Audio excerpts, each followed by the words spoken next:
Welcome to this video about the Care Act duties on determination of eligibility. Please note that we have other videos about this topic on the Sky website, alongside other resources and a handout with key messages and reflective questions to support embedding the learning. My name is Paula and with me is Carmen, and we are both social care practitioners. And in this video, we're going to be talking about what do the regulations say. Okay, so we have the Care Act, which is the primary legislation, and then we have secondary legislation, which we call the regulations.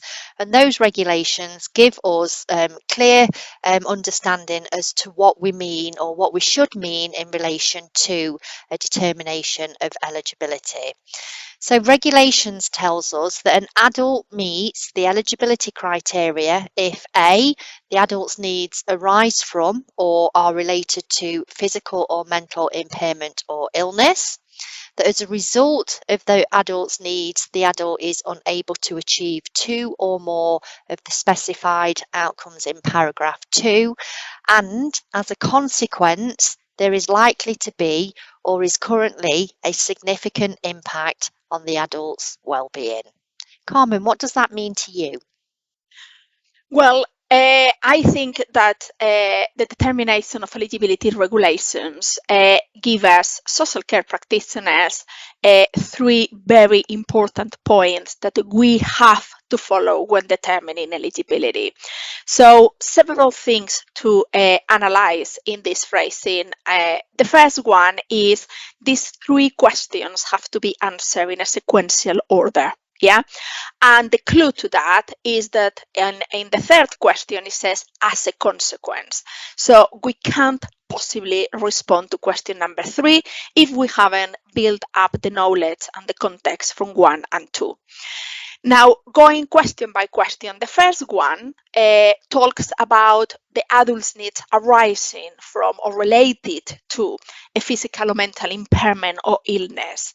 It is very important here to understand that, number one, having a diagnosis on itself doesn't mean you have needs. Yeah.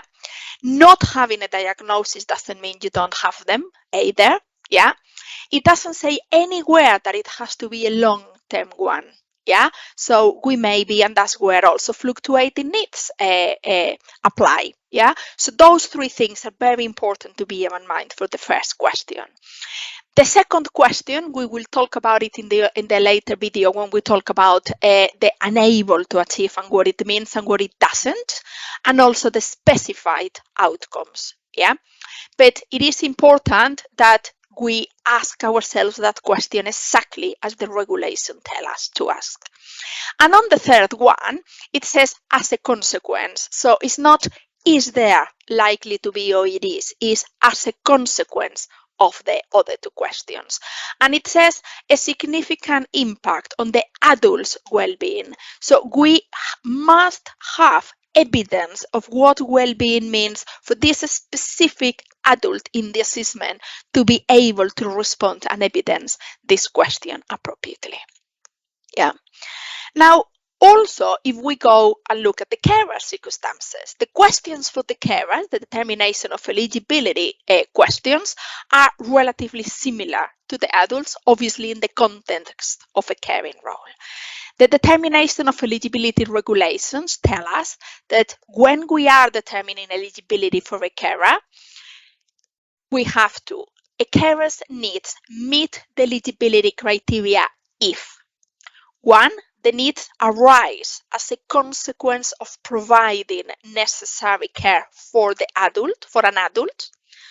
2, the effect of the carer's needs is that any of the circumstances specified in paragraph 2 apply to the carer. And C, as a consequence of that fact, there is or is likely to be a significant impact on the carer's well-being. So, any thoughts on this, Paula, from your practice point of view? Yeah, I think the first thing to just flag is that it uses the word fact. Okay, so it's just a reminder to social care practitioners that the determination of eligibility is based on facts and on evidence. Okay, as with an adult, it is sequential, okay, and as a consequence, so as Carmen mentioned, it's exactly the same for an unpaid carer too, that we can't determine whether or not there has been a significant impact on the carer's well-being until we've established a response to A and B. So when we're looking at question B or question 2, the carer's needs being affected, it is a double question, which is quite different to the determination of eligibility for an adult. So it may be that the carer is unable to achieve one of the 9 outcomes that are specified in regulations. It could be that it's by providing that unpaid necessary support, care and support to an adult, that their own physical or mental health is being impacted, or it could be both of them. Okay, so we need to be, again, when we're determining eligibility, making it really clear how question B or question 2 is impacting on that individual. What's also important to note is that it says providing necessary care. It doesn't mention anything about that necessary care being substantial or being regular, but it is necessary in the sense that if that unpaid carer was not providing that support, then the adult would not be able to meet that outcome for which the unpaid carer is providing support. I think it's also important to note that it's not just the impact on the individual's well-being at the point of the determination of eligibility. For both the adult and the carer, it is saying that it is now having or is likely to have in the future. So that brings us back to our duties in relation to prevent, reduce and delay as well.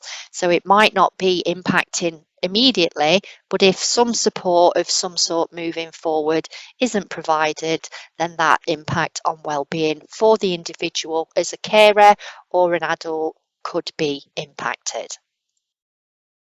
Absolutely. And I hope it's clear for the listeners what are the similarities and the differences between determining eligibility for adult and carer, isn't it? Okay. So having said that, yes, so one of the key similarities that we haven't explicitly mentioned, Paula, is that the rigorosity and the legal duty of carrying out the determination of eligibility after the completion of assessment is equal for an adult and the carer, whereas the content of the questions or the criteria is different. The way in which it has to be done is exactly the same. Yeah. Absolutely, absolutely. So we're going to finalize this video here.